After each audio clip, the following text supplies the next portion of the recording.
ભારતીય જિલ્લા મજદૂર સંઘ દ્વારા રેલી યોજી બોટાદ કલેક્ટર કચેરી ખાતે આવેદનપત્ર આપવામાં આવ્યું. મુખ્યત્વે પીએમ પોષણ શક્તિ નિર્માણ મધ્યાહન ભોજન યોજના અંતર્ગત રાજ્યના 32,000 શાળાઓમાં મદદ સેવા આપતા સૌથી ઓછું વેતનની અપેક્ષા સાથે નાના કર્મચારીઓને અનેકવિધ માંગણીઓ સાથે આવેદનપત્ર આપવામાં આવ્યું હતું.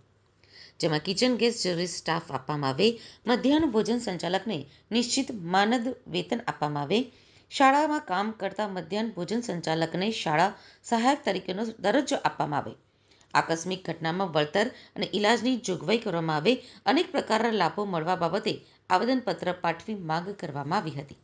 અખિલ ભારતીય મજદૂર સંઘ તરફથી પુરીમાં અધિવેશન થયેલું 22-23 તારીખે. તેમાં અમારા ભારતીય મજદૂર સંઘ સાથે 156 યુનિટ જોડાયેલા છે. તેમાંનું એક મધ્યાહન ભોજન યોજના જોડાયેલું છે અને તેમાં અમારા મહત્વના પ્રશ્નોની ચર્ચા થયેલી. તેમાં ગુજરાત સરકાર તરફથી જે ખાનગીકરણનો પ્રોજેક્ટ ચાલી રહ્યો છે તેના વિરોધમાં અમે આજે આવેદનપત્ર આપ્યું છે. ગુજરાતના તમામ ગામોમાં રસોડા છે, પાણીની વ્યવસ્થા છે અને બાળકો માટે ગરમ ભોજન તૈયાર થાય છે. તો કેન્દ્રીય રસોડાનો પ્રોજેક્ટ તાત્કાલિક અટકાવવો અને ટેન્ડર રદ કરવા. બીજી અમારી મુખ્ય માંગણી એ છે કે મધ્યાહન ભોજન યોજનાના કર્મચારીઓ 7 થી 8 કલાક કામ કરે છે. તે માટે પોષણક્ષમ વેતન, માનદ વેતન શબ્દ દૂર કરી તેમને લઘુત્તમ વેતન આપવું એવી અમારી મુખ્યત્વે માંગણી છે અને સમયસર જથ્થો મળી રહે જેથી કરીને અમે બાળકોને સમયસર ભોજન મેનુ મુજબનો આપી શકીએ. બીજી મહત્વની માંગણી અમારી એ છે કે મધ્યાહન ભોજનમાં શાળા સંચાલક તરીકેનો દરજ્જો આપી અમને કામદારોના જે પોષણક્ષમ યોજનાના લાભો મળે છે તે બધા લાભો આપવા. અને જો મધ્યાહન ભોજન યોજનામાં અમારે બહેનોને ગેસ ઉપર રસોઈ કરવાની હોય છે, તેમાં અકસ્માતના મુદ્દે તેમને પોષણક્ષમ વળતર મળી રહે તેવી અમારી સરકારશ્રી તરફથી માંગણી છે અમારી. તો ભારતીય મજદૂર સંઘ બોટાદ જિલ્લામાં મધ્યાહન ભોજન યોજના, આશા વર્કર બહેનો, શિક્ષણ, શ્રમ અને રોજગાર, આરોગ્ય કર્મચારીના પ્રશ્નોને લઈને આવેદનપત્ર આપવામાં આવ્યું. ખાસ કરીને સંગઠિત અને અસંગઠિત ક્ષેત્રમાં કામ કરતા મજૂરો માત્ર યોજના પૂરતા મર્યાદિત રાખી વર્ષો પછી પણ તેઓનું ભવિષ્ય અધ્ધરતાલ રાખવામાં આવ્યું છે. અત્યારે કોન્ટ્રાક્ટ બેઝ ઉપર કામ કરતા તેમજ એજન્સીઓ દ્વારા કરાર આધારિત કર્મચારીઓને કાયમી કરવા માટે માંગ કરવામાં આવી હતી.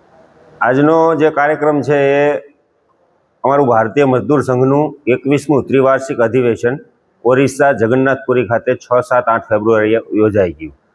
આ અધિવેશનની અંદર ભારતીય મજદૂર સંઘ સાથે જોડાયેલા લગભગ 155થી વધારે યુનિટના જે કામદારો છે એમના પ્રાણ પ્રશ્નો કહી શકાય એવા પ્રશ્નો ઉપર ચર્ચા વિચારણા કરવામાં આવેલી. ચર્ચા વિચારણા કર્યા બાદ જુદા જુદા ઠરાવો પસાર કર્યા હતા.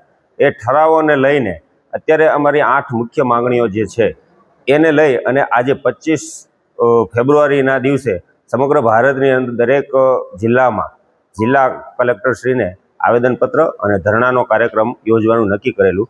એના ભાગરૂપે આજે અહીંયા બોટાદ જિલ્લામાં પણ અમે ધરણા અને આવેદનનો કાર્યક્રમ કરેલો. જેમાં મુખ્ય માંગણીની અંદર જોઈએ તો મધ્યાહન ભોજન યોજના, આંગણવાડી, આશા વર્કર, આ જે કાંઈ યોજનાઓ છે એ લગભગ 50 વર્ષથી યોજનાકીય કાર્યકર તરીકે જ કામ કરે છે. તો વર્ષોના વર્ષો સુધી એક યોજનામાં જ કામ કરવાનું હોય તો એમને કાયમી કર્મચારીનો દરજ્જો મળવો જોઈએ અને કાયમી કર્મચારી તરીકેના લાભો મળવા જોઈએ. સાથે સાથે રોજમદાર ઈપીએફ, EIS, લઘુત્તમ પેન્શન જે 1000 રૂપિયા છે એ પેન્શન 7500 કરવું જોઈએ. EPFની વેજ સીલિંગ મર્યાદા હટાવવી જોઈએ. કોન્ટ્રાક્ટ પ્રથા બંધ કરી અને નિયમિતકરણ કરવું જોઈએ. આવા 8 થી 9 મુદ્દા જે મુખ્ય માંગણીઓ છે કે જે સમગ્ર સમાજને સ્પર્શે છે એ માંગણીઓ ઉપર આજે અમે આવેદન